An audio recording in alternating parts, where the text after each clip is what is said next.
Olá para você que acompanha Notícias Agrícolas, eu sou Virginia Alves, nós estamos de volta. Nosso destaque agora é falar um pouco para o setor de laranja, suco de laranja. A Citrus BR divulgou há alguns dias que o clima, confirmando aquela tendência do clima prejudicar essa oferta de suco aqui pelo Brasil, mas para a gente entender o que esses números trazem, o que isso significa na prática, eu convido aqui para falar com a gente então no Notícias Agrícolas, Ibiapaba Neto. Seja muito bem-vindo, meu querido, é muito bom tê-lo aqui mais uma vez. Obrigado, Virginia. Eu que agradeço o convite. É sempre um prazer falar com vocês. Ibiapaba, vamos lá então.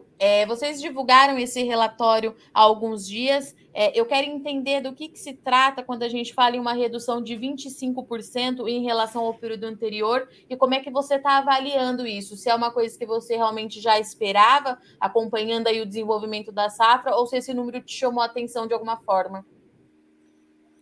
Bem, a gente já havia comunicado em setembro do ano passado uma tendência de redução nos estoques de suco. A gente imaginava naquele período que os estoques ficariam entre 170 e 190 mil toneladas em 30 de junho de 2022, que é a passagem de uma safra para outra.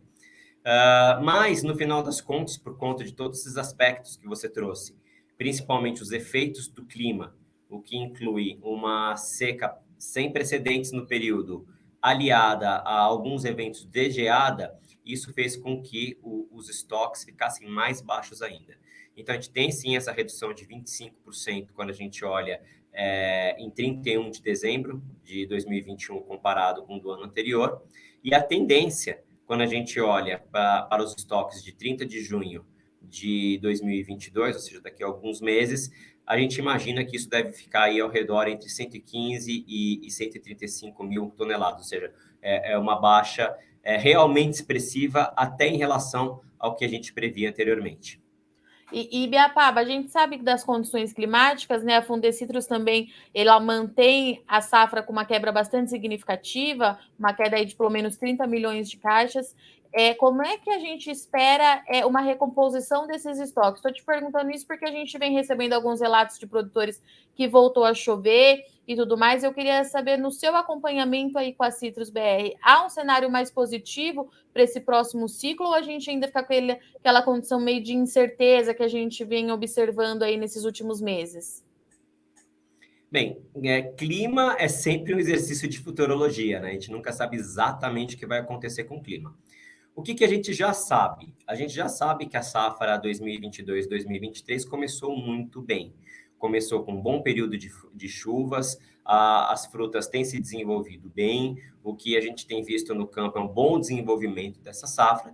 Então, ao que tudo indica, nós teremos aí uma safra muito mais vigorosa do que nós vimos nos 2 últimos anos, que foram safras muito pequenas e, pior, safras pequenas em sequência, que é um fenômeno bastante raro, considerando que a citricultura é uma cultura bienal. Assim como o café, alterna anos de produções maiores e produções menores. Então, isso quebrou um pouco, né, esse ritmo com 2 safras seguidas, com baixa produção, e agora a gente espera uma produção um pouco mais elevada.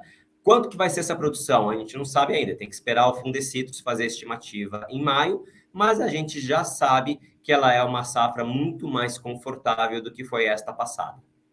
E aproveitando o gancho que você trouxe dessa questão de 2 safras com produção mais baixa, Biapaba, você me falava um número antes da gente iniciar a nossa entrevista, dessa diferença que a gente tem do potencial produtivo hoje para o que a gente tinha há 3 anos. Eu queria que você falasse um pouquinho sobre isso, pode ser? Como é que você vê essa condição do nosso cinturão nesses últimos anos?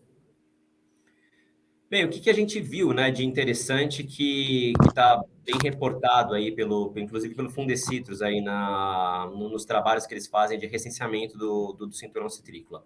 Bem, houve uma diminuição do parque citrícola por alguns motivos. Então, a gente teve, claro, regiões que foram afetadas pela seca e plantas foram perdidas, plantas morreram por conta da seca, isso é um problema, e mesmo que elas sejam replantadas, demora um tempo para essa fruta começar a ser produzida, então tem uma parte que está ligada diretamente ao clima e a esse período de seca, principalmente do ano passado, que foi bem complicado. Você tem, neste mesmo período, outras commodities muito valorizadas no estado de São Paulo. Então, a gente tem ali soja e milho, principalmente, e a gente viu também uma migração de laranja para milho em algumas regiões. Por quê? Porque o produtor consegue fazer um ciclo muito rápido de milho e de soja no espaço de meses, de culturas que têm estado bastante valorizadas no mercado internacional, com um giro muito mais rápido. E, obviamente, com esse dólar mais valorizado, fica muito atrativo. Então, houve também uma migração aí de laranja, que apesar de passar por anos relativamente bons, comparado com essas culturas, com o giro que essas culturas elas podem propiciar, isso também teve uma migração. Então, o que acontece? Quando a gente olha o parque citrícola, o potencial produtivo, ele diminuiu. Quando a gente tinha ali um potencial de safras que chegassem ali a casa de 390 milhões de caixas, batendo ali quase 400 milhões de caixas. Hoje, o que a gente vê pelo número de pés e pensando no número de caixas por árvore, potencialmente a gente tem alguma coisa ali entre 340 e 350 milhões de caixas potenciais. Então, diminuiu bastante aí esse potencial produtivo. Isso é bom? Isso é ruim? Como é que fica? Depende. Como a gente tem visto uma demanda que ela é uma demanda que se acomodou nos últimos anos, uma demanda que ela é menor para o suco de laranja, isso também acomoda um pouco a oferta de fruta, o que é bom. Então, no final das contas, uma pela outra, isso faz com que o mercado provavelmente se mantenha mais ou menos equilibrado entre oferta e demanda aí pelos próximos ciclos. E das nossas regiões produtoras, Ibiapaba, teve alguma que sofreu mais com essa redução de produtividade?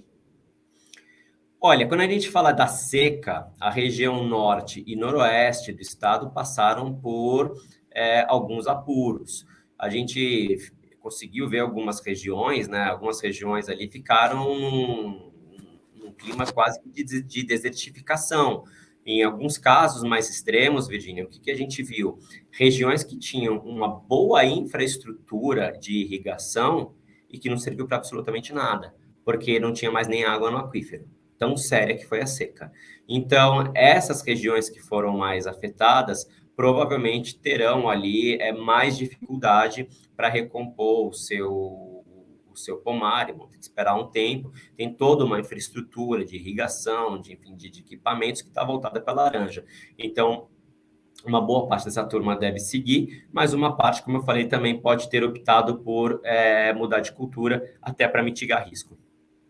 E quando a gente fala no greening, Ibiapaba, eu queria conversar um pouquinho com você sobre isso, porque o Fundecitrus vem fazendo uma campanha muito forte para o produtor ter em mente que é importante tomar as medidas necessárias aí para controlar a doença. Como é que você está vendo tudo isso? É um cenário muito preocupante. Qual que é a avaliação que você faz?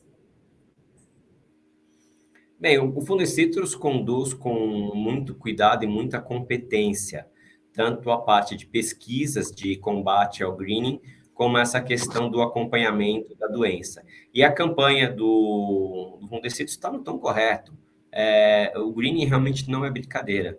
A gente vê o que aconteceu com os pomares da Flórida, por exemplo, o custo de produção é elevadíssimo, o que ficou por conta do greening, todos os problemas que isso pode trazer para o produtor e, obviamente, para a indústria também, porque uma laranja de uma planta sintomática, com greening não é o mesmo suco. Você tem problemas de qualidade, muda nível de acidez, muda tudo.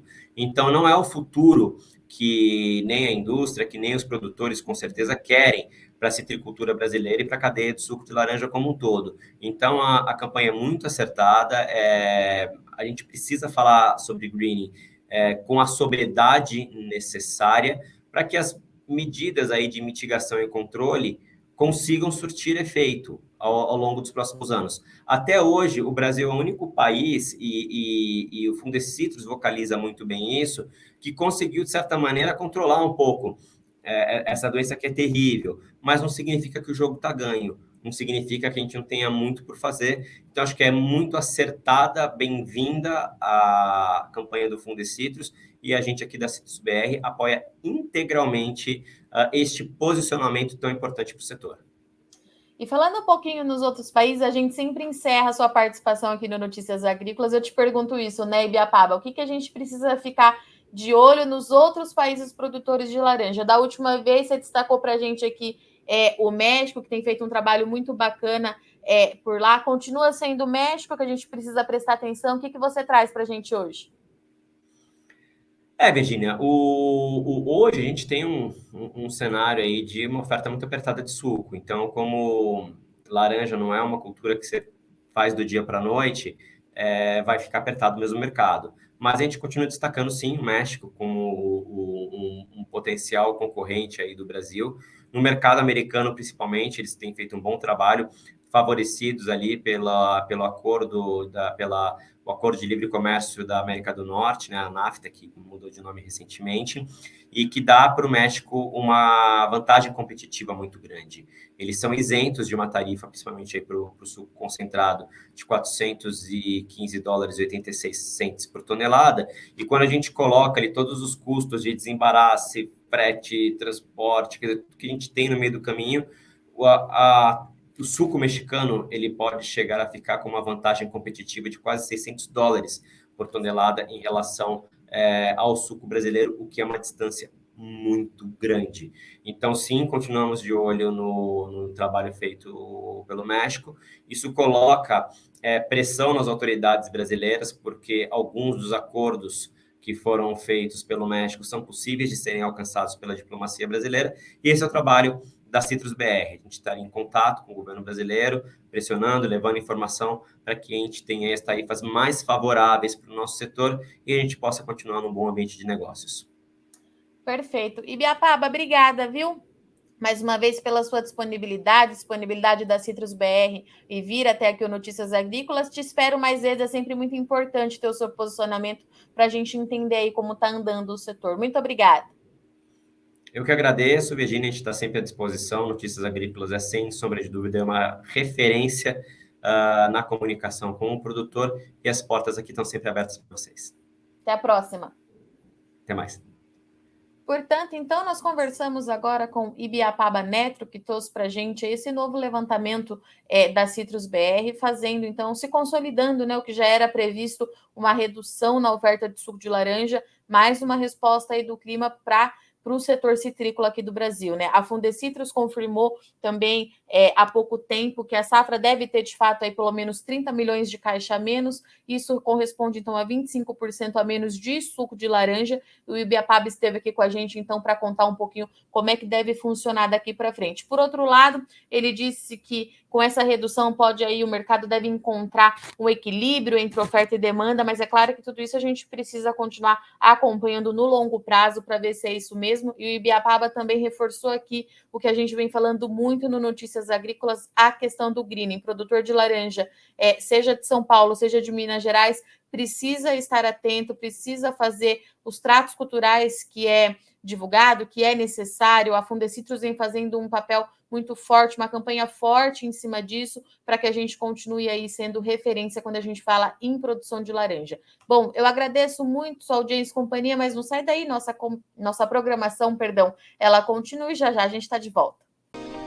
Se inscreva em nossas mídias sociais. No Facebook, Notícias Agrícolas. No Instagram, @Notícias Agrícolas. E em nosso Twitter, @Norteagri.